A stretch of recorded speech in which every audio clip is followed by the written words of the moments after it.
Hello hi आदाब सत श्री अकाल। एक बार फिर से मौजूद हूँ मैं आपके बीच, आपका हमराज आरजे लेकर आया हूँ सीपीआर यानी कि करंट पल्स रेडियो।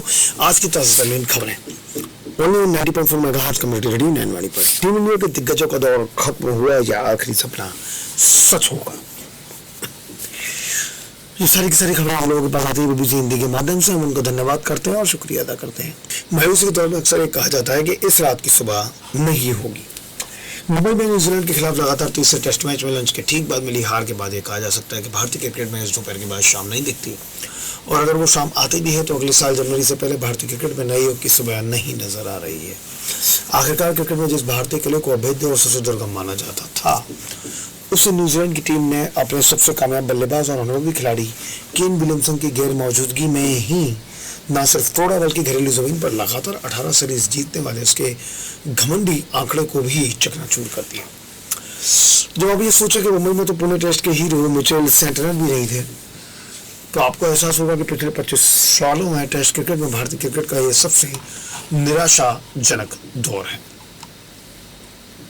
1999-2000 में दक्षिण अफ्रीका के खिलाफ 2 मैचों की सीरीज में सचिन तेंदुलकर की टीम का सुपड़ा साफ हो गया था, और इस निराशा के बाद मास्टर ब्लास्टर ने कप्तानी से हमेशा के लिए तौबा कर ली थी। ये दौर था जब भारतीय क्रिकेट मैच फिक्सिंग के इस से बढ़ने की कोशिश कर रहा था। उसके बाद सौरव गांगुली की कप्तानी में भारतीय क्रिकेट में एक नए युग की शुरुआत हुई। घरेलू मैदान में हार के बाद आत्ममंथन के जरिए एक मजबूत आधार बनाया गया, जिससे भारत को न सिर्फ घरेलू मैदानों पर ऐतिहासिक जीतें मिली बल्कि विदेशी दौरों पर भी नियमित अंतराल में सफलता देखने को मिली। अब क्रिकेट किस दिशा में जाएगा? सवाल यह है कि भारतीय क्रिकेट में एक बार फिर से आत्ममंथन होगा। क्या मुख्य चयनकर्ता अजीत अग्रकर और हेड कोच गौतम गंभीर अनुभवी खिलाड़ियों के योगदान और उनके भविष्य को लेकर संवेदनशील मुद्दों पर ईमानदारी से राय बना पाएंगे? ये पूरी तरह मुमकिन है कि कप्तान रोहित शर्मा और विराट कोहली इस महीने से शुरू हो रहे ऑस्ट्रेलिया दौरे में अपने बल्ले की खनक को वापस हासिल कर लें। मुमकिन है कि टीम इंडिया लगातार तीसरी बार चमत्कारिक रूप से ऑस्ट्रेलिया में टेस्ट सीरीज भी जीत ले, लेकिन तब भी भारतीय क्रिकेट को एक कड़वे सच से रूबरू होना पड़ेगा। वो सच जो न्यूजीलैंड ने भारतीय क्रिकेट को दिखाया है कि शायद रोहित और विराट के दबदबे वाले दौर का अब अंत हो चुका है। ये दोनों महान खिलाड़ी हैं, उनकी काबिलियत रातों रात खत्म नहीं होगी, लेकिन इसका मतलब ये नहीं है कि भारतीय क्रिकेट के भविष्य का रास्ता इन अनुभवी कंधों के सहारे तय किया जा सकता है।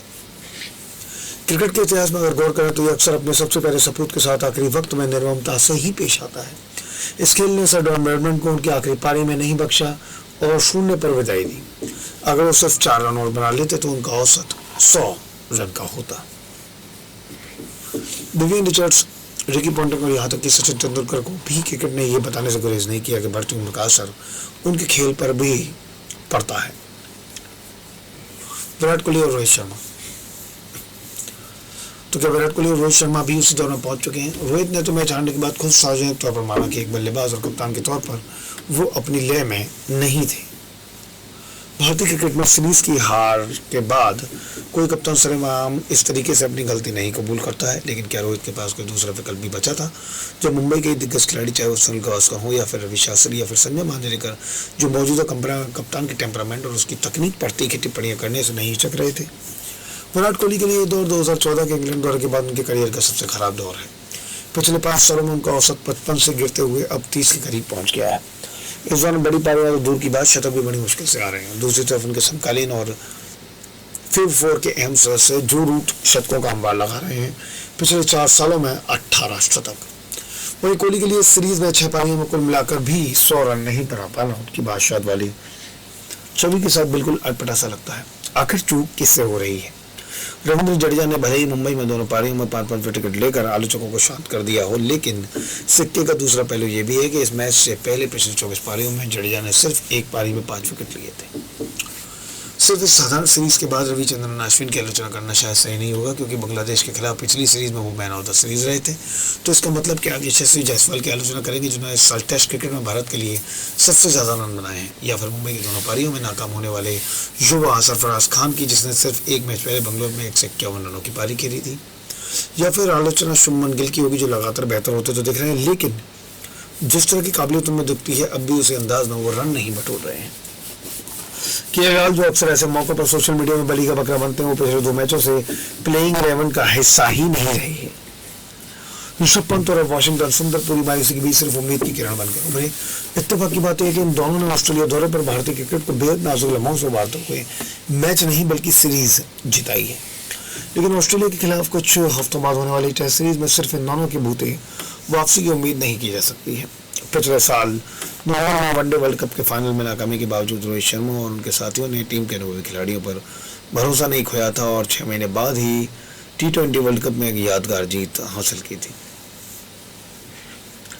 लेकिन न्यूजीलैंड के खिलाफ इस कड़ाई हार के बाद टेस्ट क्रिकेट में भारतीय क्रिकेट के पास 6 महीने का संयम नहीं होगा और 9 दिग्गजों के पास अगले 6 हफ्ते से ज्यादा वक्त है। अगर इन 6 हफ्तों के दौरान रोहित, विराट, अश्विन, जडेजा और बुमराह अपनी लय हासिल कर लेते हैं तो 29 जून 2024 को बारबाडोस में जो हुआ वो 7 जनवरी 2025 को सिडनी में भी मुमकिन है। ऐसा हुआ तो एक सपने वाली यादगार जीत के साथ ही मौजूदा पीढ़ी की चैंपियन चौकड़ी की एक यादगार विदाई भी हो सकेगी। आप लोगों के पास मौजूद है 90.4 मेगाहर्ट्ज कम्युनिटी रेडियो नैनवाणी पर मैं CPR के साथ। न्यूजीलैंड ने की क्लीन स्वीप और भारतीय खिलाड़ियों की हो रही है खिंचाई। भारतीय टीम को मुंबई में खेले जा रहे तीसरे टेस्ट मैच में न्यूजीलैंड के हाथों हार का सामना करना पड़ा है। इसके साथ ही न्यूजीलैंड ने क्लीन स्वीप करते हुए टेस्ट सीरीज पर कब्जा कर लिया है। तीसरे टेस्ट मैच के तीसरे दिन को भारत को जीतने के लिए 148 रनों का लक्ष्य मिला था, लेकिन भारतीय बल्लेबाज इसे हासिल करने में नाकाम रहे। भारतीय टीम आज 121 रन पर ही ऑल आउट हो गई और न्यूजीलैंड ने तीसरा टेस्ट मैच 25 रनों से जीत लिया। भारत को घरेलू जमीन पर पहली बार 3 टेस्ट मैचों की सीरीज में क्लीन स्वीप का सामना करना पड़ा है। भारत और न्यूजीलैंड के बीच खेली गई इन तीनों मैचों की सीरीज में भारतीय बल्लेबाजों का प्रदर्शन औसत रहा है। टीम इंडिया के बल्लेबाज शुरुआत से संघर्ष करते नजर आए। सिर्फ ऋषभ पंत ने जो चारों अर्धशतकीय पारी खेलते हुए सबसे ज्यादा 64 रन बनाए। 3 टेस्ट मैचों की सीरीज में अगर हम भारतीय मध्यक्रम के प्रदर्शन की बात करें तो पहले टेस्ट मैच की पहली पारी में भारत के 5 बल्लेबाज 0 के स्कोर पर आउट हो गए थे और पूरी भारतीय टीम 46 रन के स्कोर पर सिमट गई थी। सोशल मीडिया पर हो रही है खूब किरकिरी। पहले टेस्ट मैच की दूसरी पारी को छोड़ दें तो भारतीय बल्लेबाजों का प्रदर्शन औसत दर्जे का रहा है। इस सीरीज ने कहीं ना कहीं भारतीय मध्यक्रम की बल्लेबाजी को एक्सपोज किया है। आइए नजर डालते हैं 3 टेस्ट मैचों की पारियों में भारतीय बल्लेबाजों के प्रदर्शन पर। रोहित शर्मा 2 52 0 8 18 11, विराट कोहली 0 70 1 17 4 1, यशस्वी जायसवाल 13 35 30 77 30 5, सरफराज खान 0 150 11 9 0 1, ऋषभ पंत 20 99 18 0 60 64, शुभमन गिल 30 23 90 1। पूरी सीरीज की दुकान इक्का दुक्का पारियों को छोड़ दें तो कोई भी भारतीय बल्लेबाज अच्छा प्रदर्शन नहीं कर सका है। इसको लेकर भारतीय खिलाड़ियों की आलोचना की जा रही है। क्या कह रहे हैं लोग? क्रिकेट कमेंटेटर और एक्सपर्ट हर्षा बोगले ने सोशल मीडिया प्लेटफॉर्म एक्स पर एक पोस्ट में विराट कोहली और भारतीय कप्तान रोहित शर्मा के प्रदर्शन पर सवाल उठाए। हर्षा बोगले ने लिखा कि मैं रोहित शर्मा के दृष्टिकोण को समझने की कोशिश कर रहा हूँ। वो संघर्ष कर रहे हैं। उनका विकेट लेना आसान था। घरेलू मैदान पर उनकी 10 पारियों में 133 रन निराशाजनक है। उन्होंने विराट कोहली को लेकर कहा, विराट कोहली ने 10 पारियों में 192 रन बनाए हैं। ये घरेलू सीजन उनके लिए अच्छा नहीं रहा है। पूर्व भारतीय क्रिकेटर वसीम जाफर ने कहा कि न्यूजीलैंड की टीम की इस जीत के लिए जितनी प्रशंसा की जाए कम है। शायद ये न्यूजीलैंड के क्रिकेट के इतिहास में महानतम क्षणों में से एक है। उन्होंने कठिन जगह पर भी हर क्षेत्र में भारतीय टीम को मात दी है और जीत हासिल की है। न्यूजीलैंड प्रशंसा और सम्मान की हकदार है। वरिष्ठ पत्रकार रजदीप सरदेसाई ने कहा है कि क्या किसी ने भी 3 मैचों की सीरीज में भारत के खिलाफ न्यूजीलैंड की 3-0 से जीत के बारे में सोचा होगा? ऐसे भारतीय क्रिकेट इतिहास के सबसे बड़े उलटफेरों में से एक माना जाना चाहिए और हमारी टेस्ट टीम के लिए वास्तव में एक ही निचला स्तर है। क्रिकेट एक्सपर्ट और कमेंटेटर जतिन सप्रू का कहना है कि इस प्रदर्शन का बचाव करने के लिए कुछ भी नहीं है। वरिष्ठ खिलाड़ियों ने अच्छा प्रदर्शन नहीं किया और इसके बाद आने वाले खिलाड़ी लाल गेंद को लेकर भ्रमित नजर आए। एक समय ऐसा लग रहा था कि ऋषभ पंत पिच पर टिक कर मैच जिता देंगे, लेकिन मैच के अहम वक्त में एजाज पटेल की गेंद पर वो आउट करार दे दिए गए। फील्ड अंपायर ने तो उन्हें नॉट आउट दिया था, लेकिन थर्ड अंपायर ने आउट करार दिया। थर्ड अंपायर के इस फैसले से ऋषभ नाखुश दिखे और डिविलियर्स जैसे दिग्गजों ने भी इस पर सवाल उठाया है। डिविलियर्स ने अपने एक एक्सपोस्ट में लिखा है कि पंत का बैट उस पर लगा या नहीं। दिक्कत यह कि जब गेंद बल्ले के पास सोचते समय गुजरती है, जब बल्लेबाज अपने पैड को हिट करता है तो सिस्को आवाज को पकड़ता है, लेकिन हम कितने आश्वस्त हैं कि बल्ले से हिट किया गया है। मुझे हमेशा इस बात की चिंता रही और यहाँ ये एक बड़े टेस्ट मैच के अहम पलों में से एक हुआ है। विराट और रोहित का लाचार प्रदर्शन। पूर्व भारतीय कोच और क्रिकेटर अनिल कुंबले की राय है कि कोहली को घरेलू क्रिकेट खेलने से फायदा हो सकता था।